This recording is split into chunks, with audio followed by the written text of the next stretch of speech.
dentro da geologia ambiental, você estuda toda a parte da hidroquímica, através da análise da água de um rio, né, que compõe uma bacia hidrográfica. A gente consegue descrever toda a história desse rio, desde em termos de qualidade, a vazão, as características físicas e morfológicas. Você começa a aprender sobre ele, né? Quanto tempo ele deve estar ali, quanto tempo aquelas águas estão circulando, né, ou percolando sobre as rochas que estão naquele leito do rio. Quando nós estudamos, ele vai trazer uma porção de histórias dele. A hidroquímica, ou seja, se eu pegar uma amostra da água desse rio, levar para um laboratório e fizer análise de parâmetros físico-químicos, pH, condutividade, os minerais que estão ali na água, cálcio, magnésio, fosfato, todos os elementos químicos que nós conhecemos, eles vão estar nas rochas, porque eles surgem ali. Depois a rocha se decompõe, quebra em milhões de pedacinhos muito pequenos, tão pequenos, que ele vai liberar um mineral. E esses pedacinhos pequenos vão estar circulando na água. Alguns porque eles estão solúveis, dissolveram. Eles estão há tanto tempo na água, que a água está passando em cima da rocha.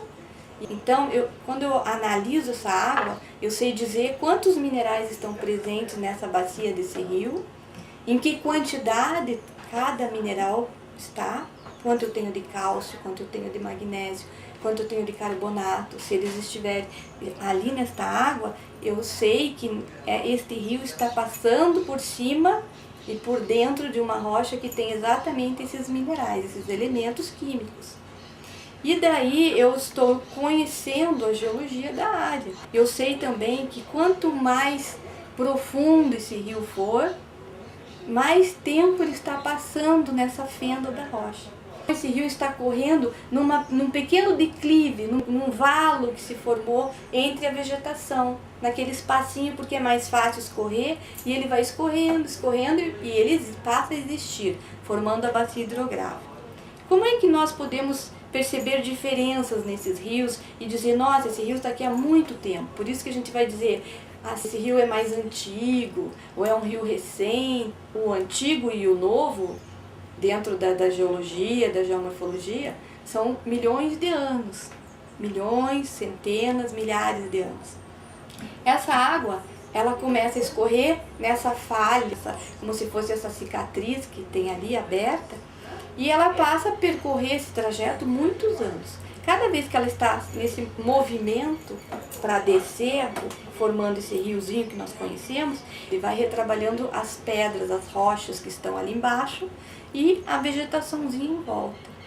Quando você tem um substrato, um fundo do rio com rochas mais moles, mais fáceis de dissolver na água, ele começa a abrir esse leito dele mais rapidamente.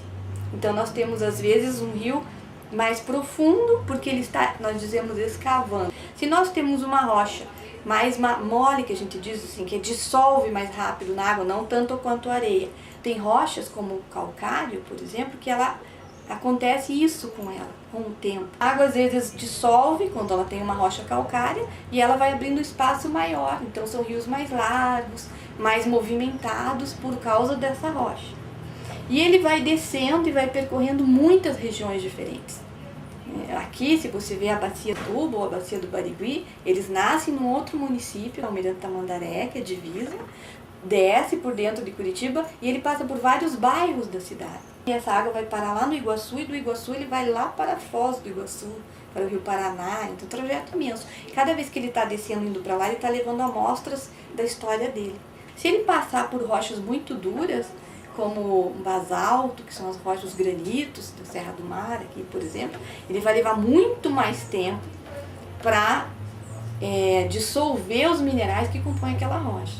Ele vai dissolver muito mais lentamente. Se nós olharmos quando nós entramos na Serra do Mar, na nossa Estrada da Graciosa aqui em Curitiba, a água vem escorrendo pelo meio da vegetação nativa, ali das árvores ali de cima, e vem no meio das rochas. Então você vai ver as rochas grandes, assim, acinzentadas, não é? Bonitas, pretas, bem grandonos. Então ali brota um pouco de água, aquele córregozinho continua, passa por baixo da estrada, e lá embaixo você vai continuando, descendo a serra, continuam aqueles riozinhos nas paredes, na encosta. Aí quando à medida que você vai descendo mais para perto de Morretes, você começa a ver que não tem mais aquele rio saindo da rocha, assim, muito estreitinho.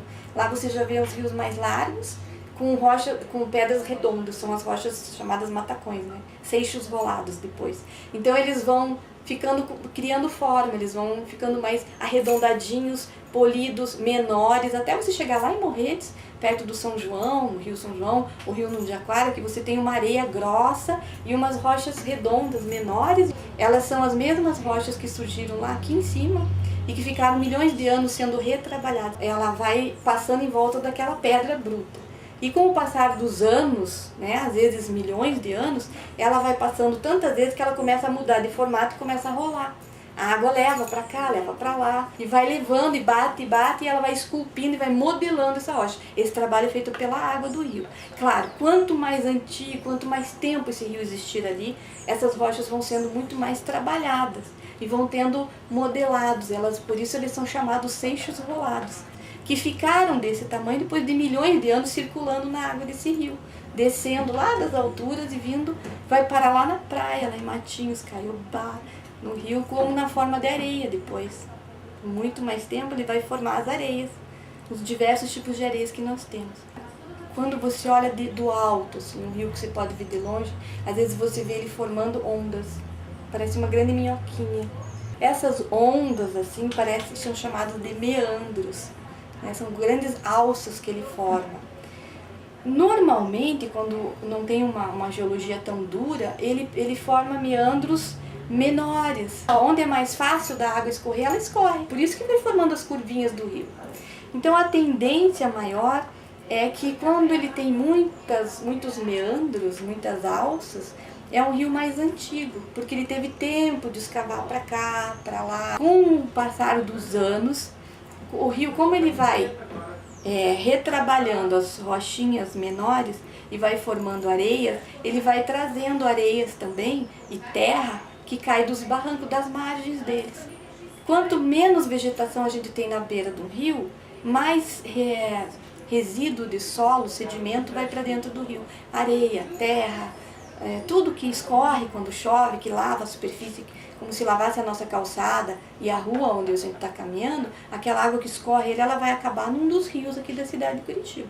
Toda vez que chove, ela lava tudo que está em cima da grama, da estrada, da calçada e vai escorrer. Uma parte vai entrando onde tem terra, onde tem grama, o solo absorve, e outra parte escorre para algum rio. Vai para os bueiros, do bueiro vai lá para o rio também. Então, ela leva sedimento, leva pó, leva areia, leva terra. E esse sedimento, dentro de um rio que está se movimentando, quando o rio tem menos turbilhonamento, menos movimento, quando o rio não é tão encachoeirado assim, esse sedimento vai acumulando no fundo, no leito do rio. E aí ele vai preenchendo aquele canal que poderia ser bem mais profundo, a água podia passar com uma velocidade maior. Quando você vai depositando muito sedimento, essa água ela tende a ter mais dificuldade de velocidade, porque o sedimento tanto boia na água, por isso que dá cor às vezes na água. Esse tipo de sedimento, de areia, de terra que vai para a água, às vezes ela interfere na cor da água. Por isso que o rio é mais avermelhado, tem uma água mais preta. Isso tudo vem do sedimento que sai da rocha ou da superfície das margens em volta. Então ele muda de cor de acordo com isso. Quando o rio é mais jovem, numa região às vezes mais dura, rocha mais dura, quando ele é mais jovem, que a gente fala, assim, em algumas centenas de anos, às vezes, ele flui muito rapidamente.